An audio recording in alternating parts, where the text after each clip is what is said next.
Saudara-saudara, Tuhan menyelamatkan kita bukan hanya menjadikan kita orang yang baik, orang Kristen yang baik, dan juga sesudah itu masuk ke sorga, bukan itu saja. Tetapi ia merindukan kita adalah pribadi yang ambil bagian di dalam rencana kekalnya. Dan rencana kekalnya yaitu menyelamatkan banyak orang di muka bumi ini. Dan Tuhan ingin agar kita semua menjadi pribadi yang misioner di muka bumi ini. Jadi saya ingin temakan khotbah pada pagi hari ini bahwa Tuhan menginginkan kita supaya kita adalah misioner. Misioner. Bilang kiri kanan dulu bahwa kita ini misioner. Kita ini misioner. Ya, berarti begini, Tuhan datang ini lahir ke muka bumi itu dengan misi. Tuhan itu lahir itu untuk menyelamatkan manusia. Dan sesudah ia mau naik ke sorga, ia berikan perintah yang akan kita baca di dalam Matius 28, ya, ayat 18, katakan, Yesus mendekati mereka dan berkata, kepadaku telah diberikan segala kuasa di sorga dan di bumi. Karena itu pergilah, jadikanlah semua bangsa muridku dan baptislah mereka dalam nama Bapa, Putra, Bapa, Anak, dan Roh Kudus, dan ajarlah mereka melakukan segala sesuatu yang telah kuperintahkan kepadamu. Dan ketahuilah aku menyertai kamu senantiasa sampai kepada akhir zaman. Mari kita berdoa. Tuhan, Bapa, berbicaralah. Supaya kami bukan menjadi pendengar yang baik saja, tetapi kami adalah pribadi yang merenungkan firman Tuhan. Kami adalah pribadi yang melakukan, yang bertindak dan mentaati firman-Mu. Pakailah hamba-Mu untuk menjadi penyalur apa yang Kau inginkan hari ini. Dalam nama Tuhan Yesus Kristus. Amin. Saudara-saudara, jadi hari ini saya rindu membagikan ada 4 hal yang perlu kita terima dan hidupi. Dan langkah-langkah ini kalau kita benar-benar jalankan dalam hidup kita, maka kita adalah pribadi yang berbeda. Hidup tanpa visi dan misi di muka bumi ini sangat jenuh. Oleh karena itu kita harus punya misi yang Tuhan ingin bagikan kepada kita. Sebelum ia naik ke surga, ia sampaikan kepada murid-muridnya dan juga kepada kita di abad ke-21 ini murid-murid Tuhan Yesus. Yang perlu sekali kita ketahui bahwa kita ini murid Tuhan Yesus. Amin. Kita ini murid Tuhan Yesus. Jangan bilang, oh saya hanya orang percaya. Mungkin kalau kita berbicara kepada orang lain, kita ini orang percaya. Tetapi harus sadar bahwa kita adalah murid Tuhan Yesus Kristus. Barang siapa yang mempelajari firman-Nya Tuhan Yesus dan yang mengikuti kehidupan Tuhan Yesus, berarti kita ini adalah murid-Nya. Kita ini adalah murid-Nya. Dan murid itu ya di sini juga berbicara ke 12 murid dan mungkin ada yang lain pada waktu itu. Mereka adalah murid Kristus dan tugas mereka yaitu memuridkan orang lain. Kita itu jangan sampai hanya berkata, oh saya pergi ke gereja, saya jadi orang baik, saya pemberi, saya mengasihi Tuhan. Itu memang, itu adalah hidup kita. Ya, seperti kita manusia, kita adalah orang tua, kita adalah pegawai, kita adalah citizen of Australia, kita adalah manusia. Itu semua kita. Tetapi jangan hanya stop sampai di situ. Kita adalah penyalur rencana Tuhan di dalam hidup banyak orang di muka bumi ini. Tadi malam saya pergi sesudah dari acara ulang tahun dan pengucapan syukur. Saya pergi kunjungi cucu, saya cari dan saya memuridkan mereka. Saya bilang duduk sini cucu-cucu, Opa ingin ajarkan kamu ya, buka Alkitab. Dan mereka sangat senang sekali ya. Meskipun selama ini saya pikir orang tua yang harus bertugas Ya, karena itu hierarkinya family kita tidak menyentuh apa yang cucu ya, karena kita tahu itu adalah tugas orang tua. Tapi ini Opa ngomong bukan hanya sebagai orang tua, tapi Opa sebagai hamba Tuhan. Dengar, oke? Mereka duduk diam, belajar. Dan ini ayat-ayatnya. Nah, ini pun harus kita lakukan di dalam keluarga kita, harus kita muridkan keluarga kita, saudara-saudara kita, teman-teman kita, orang-orang yang dekat dengan kita yang Tuhan sudah bawa sekitar kita. Saya tidak menyuruh saudara harus pergi seperti kami berdua, Ibu Ruth yang sebentar ketemu orang di toko langsung injilin, pegawai toko kita injilin, siapa aja kita injilin, tapi itu karena kita hanya injilin.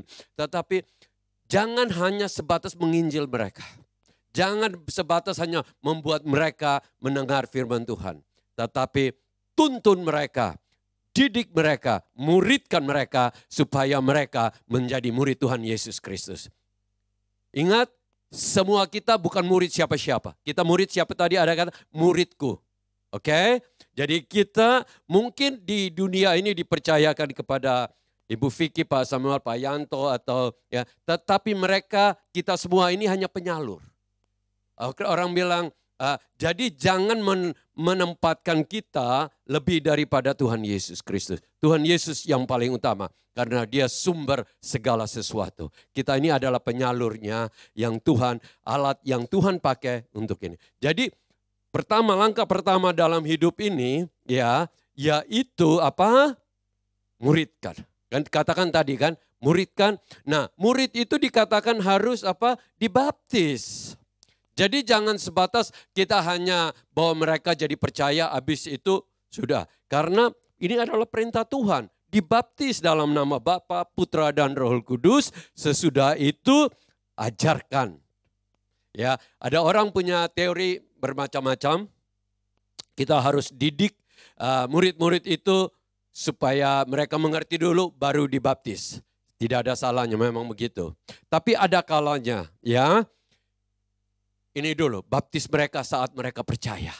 Saat mereka menerima Tuhan Yesus, baptis. Habis itu ayat berikutnya, ajarlah kepada mereka. Ya, tapi jangan baptis hanya karena ini orang tuaku nyuruh jadi saya dibaptis, itu tidak berguna. Mereka kita lihat bahwa mereka sudah bisa menjadi orang yang percaya. Karena firman Tuhan berkata bahwa barang siapa yang mengaku Yesus Kristus adalah Tuhan dan percaya di dalam hati dan dari mulutnya, ya, maka ia diselamatkan. Jadi saudara-saudara, ajarkan apa yang Tuhan sudah ajarkan kepada kita. Ya, jadi apa yang di firman Tuhan ajarkan. Di dalam Kolose 2 ayat 2 katakan, ajarlah kepada orang-orang yang dapat dipercaya. Firman Tuhan, supaya mereka pun dapat mengajar orang lain. Saudara tahu di dunia ini, berapa hari yang lalu saya ada lihat di YouTube, ada kejahatan yang luar biasa. Anak-anak merampok supermarket, ya, dan dirusakin itu barang, dan pegawainya mau berteriak malah dipukul. Jadi pegawainya diam aja, ya. Amerika, dan tidak ada orang yang datang tolong. Mereka anak muda itu seenaknya rampas, nyuri, rampok di toko supermarket itu, ya. Dulu ada anak satu gereja kita di sini, dia sudah pindah ke Seattle, dia juga cerita yang sama. Kalau mereka rampok, mendingan diam aja. Kalau engkau berani bergerak, telepon polisi atau apa, malah dipukul kan. Jadi kebanyakan pegawai, katakanlah 7-Eleven di sana banyak sekali, dirampok diam aja gitu. Akhirnya hakim satu itu bertanya kepada Pak Pendeta. Pak Pendeta, kenapa sampai Amerika jadi begini sekarang? Ya, terus jawab Pak Pendeta enak, ini Amerika menolak firman Tuhan. Amerika menghilangkan doa Bapa kami. Amerika menghilangkan itu 10 perintah yang tercatat di kantor kehakiman atau kantor apa saja diangkat. Jadi ini yang membuat anak-anak ini hidup besar tanpa mengetahui kebenaran. Tanpa mengetahui apa yang salah, apa yang benar. apa yang menjadi hukum?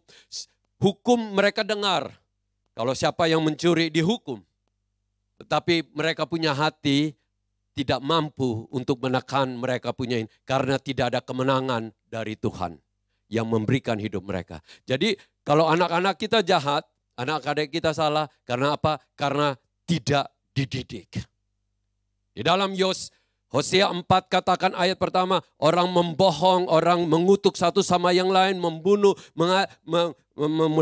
membuat kejahatan. Itu kenapa? Karena umatku binasa tidak mengetahui kebenaran Tuhan. Tidak mengetahui, mengenal Dia. Oleh karena itu saudara-saudara, tugas kita di muka bumi ini, saya rindu supaya kita semua, jangan hanya bilang, oh ini orang tertentu, tapi kita semua adalah pribadi yang akan bawa perubahan di muka bumi ini. Kita tidak tahu apapun yang terjadi di depan hari, tetapi tugas kita, orang-orang yang di dekat kita, kita muridkan dalam nama Tuhan Yesus Kristus. Kita semua amin kan? Amin. Benar. Kalau dunia ini tanpa pimpinan Roh Kudus, tanpa pimpinan firman Tuhan, kacau. Mungkin ada orang bilang, Om Sam itu lihat itu yang nembak-nembak orang itu setiap kali dia begini dulu. Maksudnya Mr. Putin, ya. Itu munafik. Saya hanya ingin katakan, jangan dengar orang munafik di muka bumi ini, ya, dan jangan juga diserang karena orang lain yang memakai alat itu untuk melemahkan iman kita, ya. Kita adalah kebenaran karena di dalam Kristus adalah kebenaran. Dunia ini hanya bisa sampai sejauh ini begini baik, ya, khususnya negara-negara barat karena berlandaskan kebenaran firman Tuhan. Itu penting sekali. Coba negara yang tidak ada pegang firman Tuhan, saudara sudah tahu, di mana-mana, khususnya negara komunis, mau bunuh orang seenaknya aja. Benar kan? Tetapi kalau kita di sini, kita adalah firman Tuhan yang takut akan Tuhan. Amin. Mari sekarang yang kedua, bagaimana kita hidup? Markus 16.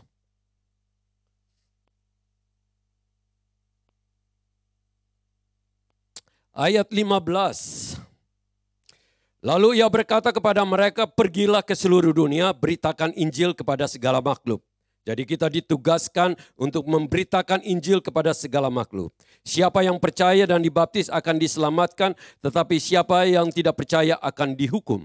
Tanda-tanda ini akan menyertai orang-orang percaya, mereka akan mengusir setan demi namaku, mereka akan berbicara dalam bahasa-bahasa baru bagi mereka.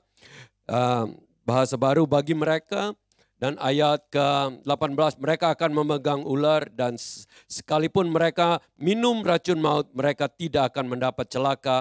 Mereka akan meletakkan tangannya atas orang sakit dan orang itu akan sembuh.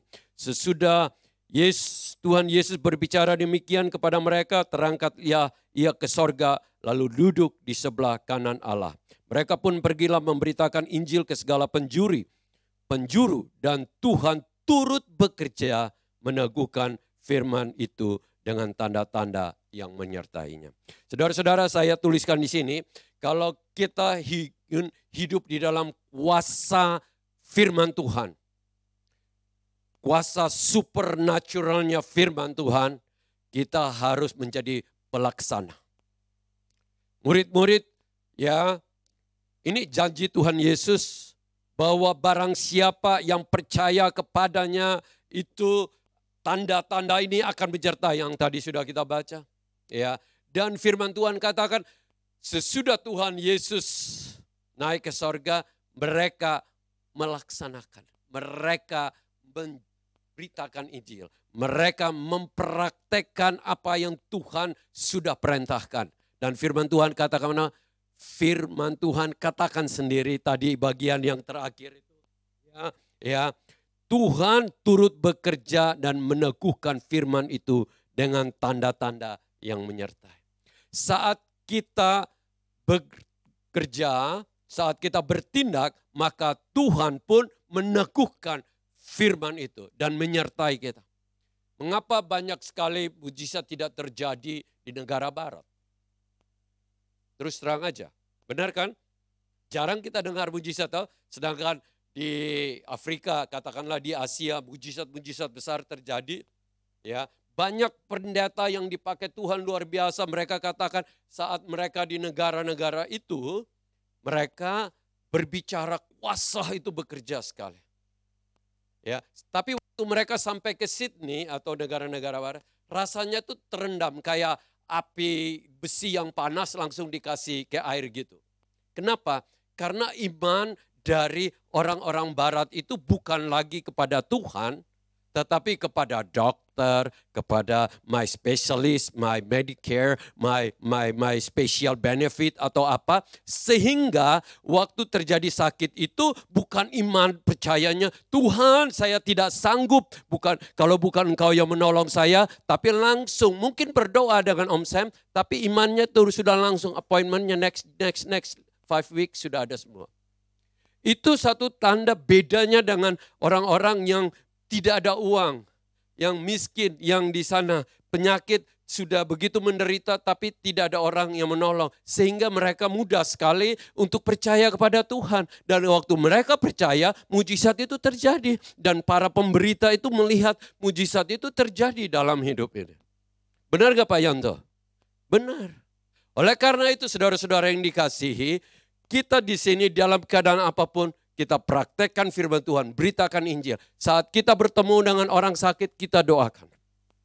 Ya, saya dengan Ibu Ruth baru beberapa hari yang lalu ketemu seorang Libanis penjual pakaian butik di Roseland. Ibu Ruth perlu baju karena ada beberapa orang yang akan menikah, jadi dia ke situ. Dia nggak cari bajunya, langsung injilin orang. Sesudah itu saya lagi ke bank urusan, langsung telepon, Sam datang cepat, bantu sini, dia butuh doa untuk dia punya masalah. Kita doa, ya, kita doa. Kalau orang sudah butuh doa, ya, minta doa dengan sendirinya. Kalau kita bilang mau terima Tuhan Yesus sebagai juru selamat, mau dia, karena dia mengalami kuasa itu, bukan? Tapi kalau nggak alami kan dia, orang Islam bilang begini, waktu itu dia karena orang Lebanon, orang Islam bilang begini, orang Islam bilang begini. Saya bilang, you kalau mau jadi pengikut Tuhan Yesus sungguh-sungguh, pegang. Semua itu rubbish. Ini yang benar, karena ini dikatakan firman Tuhan. Kalau seumpama seseorang menceritakan tentang kamu yang salah, apakah kamu mau dengar? Tidak perlu kan? Banyak dari mereka yang Islam itu selalu mau menjatuhkan iman orang Kristen dengan cara masuk kepada pengajaran-pengajaran yang menyerang kekristenan. Kita sudah tahu itu kan. Nah, oleh karena itu saya bilang tinggalkan. Perlu saat ini benar-benar.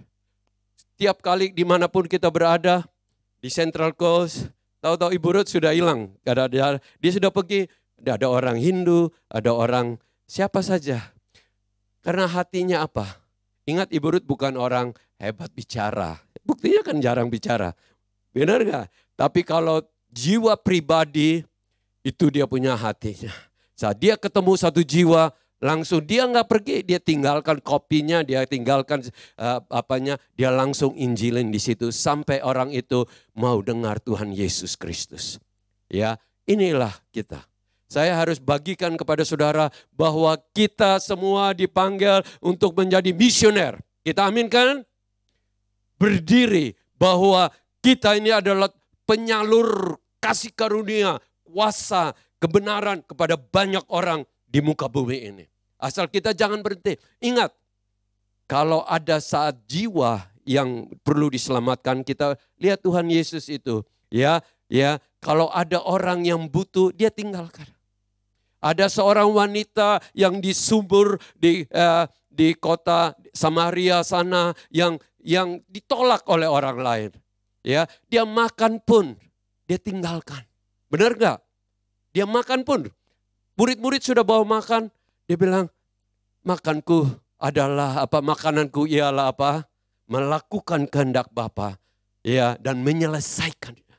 Kehendak Bapa pada waktu itu apa? Sedang memberitakan orang Samaria, wanita yang sudah beberapa kali menikah, tertolak dari komunitasnya itu untuk terima dia sebagai Mesias. Dan dia menyatakan kepada wanita itu, Mesias baru pertama kali dia katakan kepada orang lain bahwa dia adalah Mesias.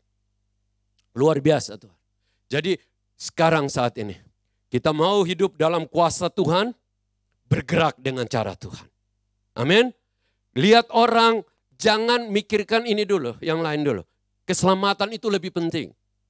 Jikalau ada kebakaran di rumah satu, apakah orang mau keluarkan TV-nya atau ke lounge room-nya atau kulkasnya? Enggak dong. Pasti yang diselamatkan dulu jiwa. Benar kan? Mereka pasti ke kamar, mana ada anak yang masih tertidur atau apa. Silakan secepat mungkin selamatkan.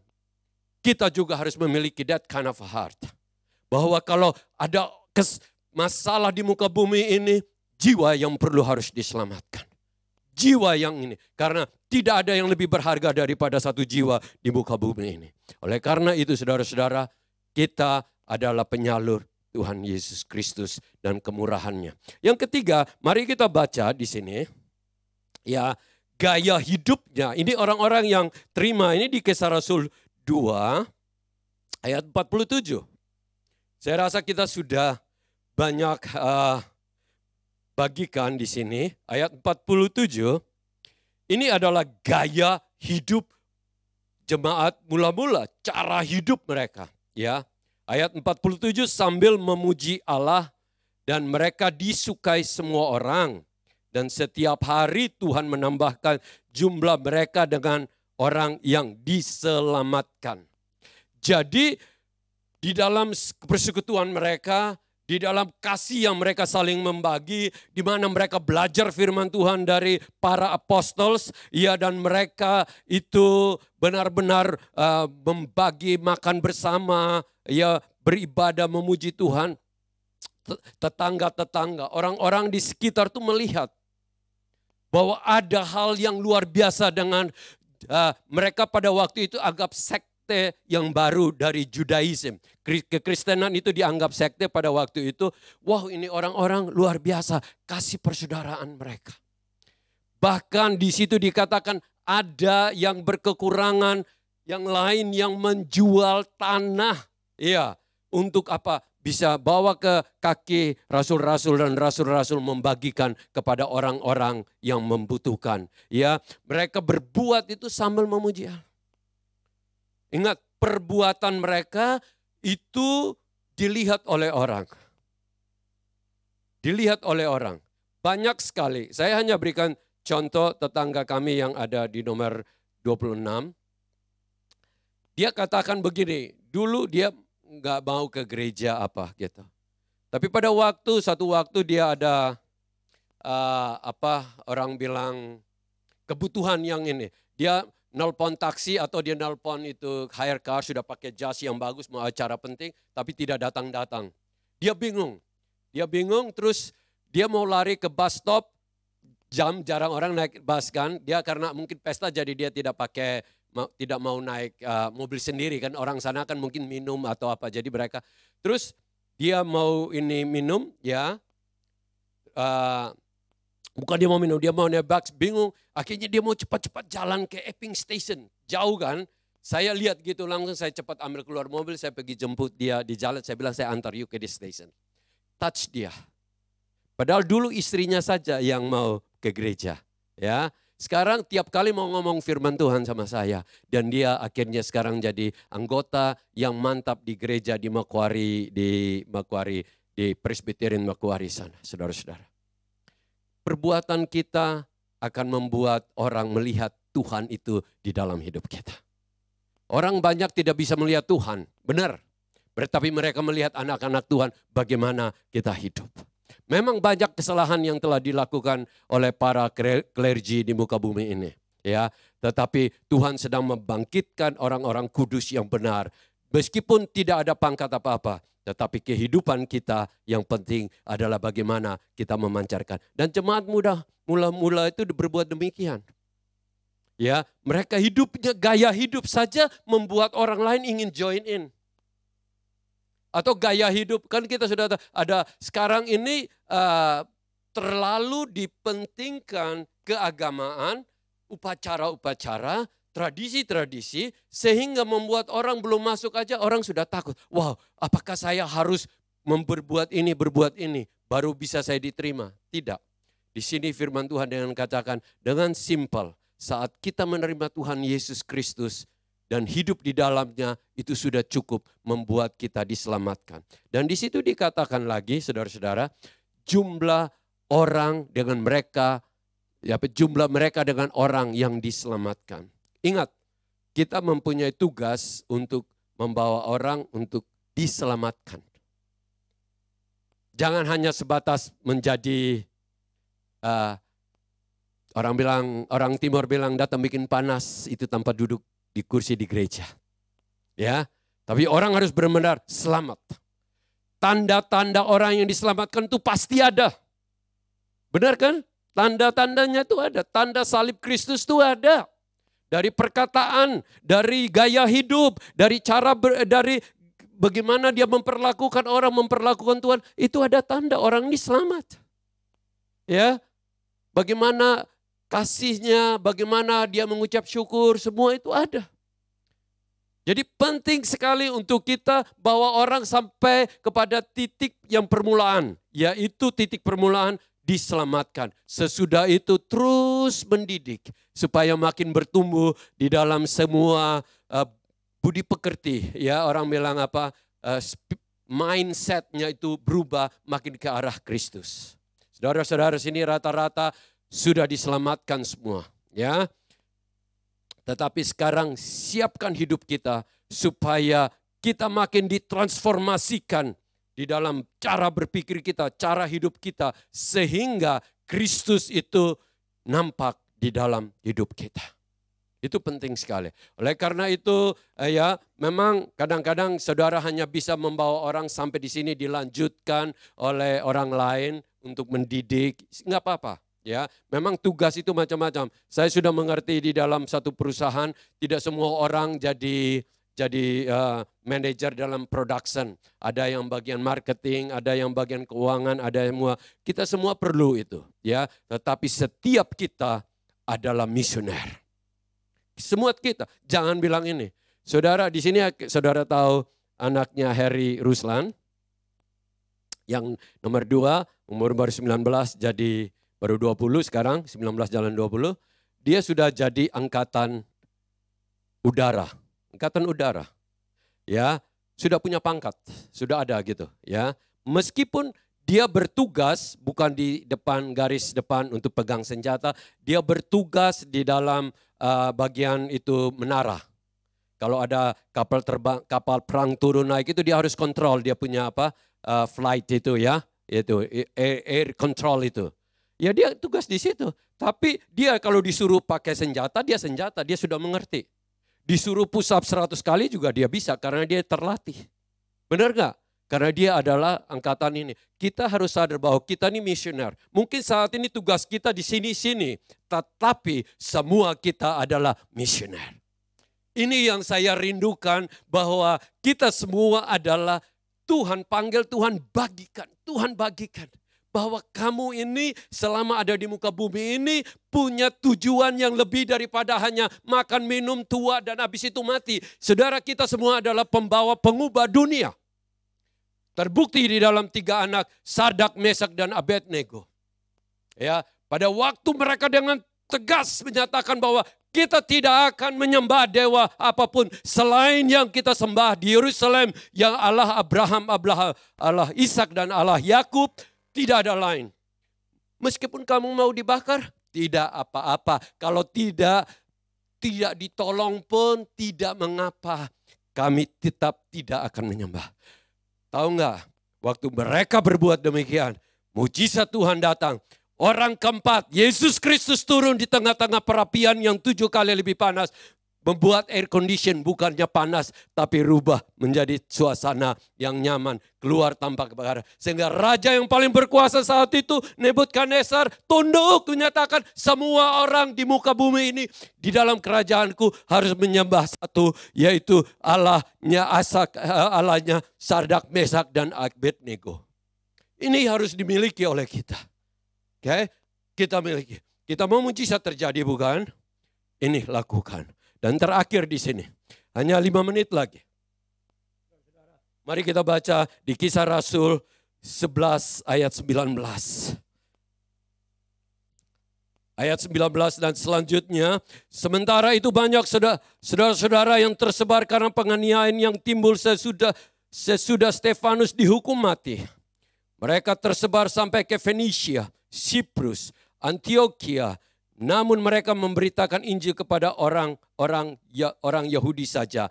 Akan tetapi di antara mereka ada beberapa orang Siprus dan orang Kirene yang tiba di Antioquia dan berkata juga kepada orang-orang Yunani dan memberitakan Injil bahwa Yesus adalah Tuhan. Dan dengan tangan Tuhan menyertai mereka, sejumlah besar orang menjadi percaya dan berbalik kepada Tuhan. Saudara perhatikan, orang-orang yang tertolak, orang-orang yang mau dihukum, mau dianiaya. Salah satunya Yakobus, murid Tuhan Yesus sudah mati. Salah satunya lagi Stefanus mati. Coba kalau di antara kita, kalau di antara saya atau Pak Nikolas mati dibunuh di sini, saudara masih mau berkumpul lagi di sini? Benar nggak? Belum tentu kan? Ya kan? Di sini lihat mereka tetap kuat, tetap beribadah, tetap melanjutkan beritakan Injil. Sampai sudah terpencar. Saudara baca di situ. Mereka dimanapun berada. Sampai keluar dari Yerusalem. Sampai ke Yudea, Samaria. Akhirnya mereka ada yang sampai di kota Antioquia. Antioquia itu di Syria. Nggak jauh dari laut di antara timurnya Mediterranean. Ya, selatannya Turki. Mereka kumpul di sana. Dan mereka memberitakan Injil. Dan mujizat terjadi. Ingat loh, kadang-kadang banyak orang katakan begini, aduh Om Sam, suasana nggak enak ini. Suasana nggak enak mau melayani Tuhan. Ini. Saya hanya katakan bahwa apakah suasana kita lebih enak dari mereka atau mereka? Benar nggak? Mereka ini teraniaya, tertindas, mau dibunuh, harus terpencar. Saudara, harus terpencar. Mungkin pada waktu itu kalau sudah ada bom, mungkin seperti Putin pun mereka akan dibom. Tapi mereka dimanapun mereka berada selalu memberitakan Injil. Amin. Oleh karena ini ayat terakhir saya baru terpikir di 2 Timotius.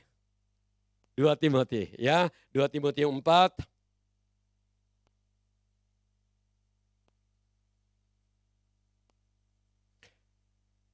Ayat pertama hingga ayat yang kelima saya baca saja. Di hadapan Allah dan Kristus Yesus yang akan menghakimi orang yang hidup dan yang mati. Jadi akan ada penghakiman. Aku berpesan dengan bersungguh-sungguh kepadamu demi pernyataannya dan demi kerajaannya, beritakanlah firman. Siap sedialah baik atau tidak baik waktunya. Nyatakanlah apa yang salah. Tegurlah dan nasihatilah segala kesabaran dan pengajaran. Karena dengan akan datang waktunya orang tidak dapat lagi menerima ajaran sehat. Tetapi mereka akan mengumpulkan guru-guru menurut kehendaknya untuk memuaskan keinginan telinganya. Saat ini sedang terjadi. Dan mereka akan memalingkan telinganya dari kebenaran dan membukakannya bagi dongeng-dongeng. Tetapi kuasailah dirimu dalam segala hal. Sabarlah menderita. Lakukanlah pekerjaan pemberita Injil dan tunaikanlah tugas pelayananmu. Mari kita berdoa, kita bangkit.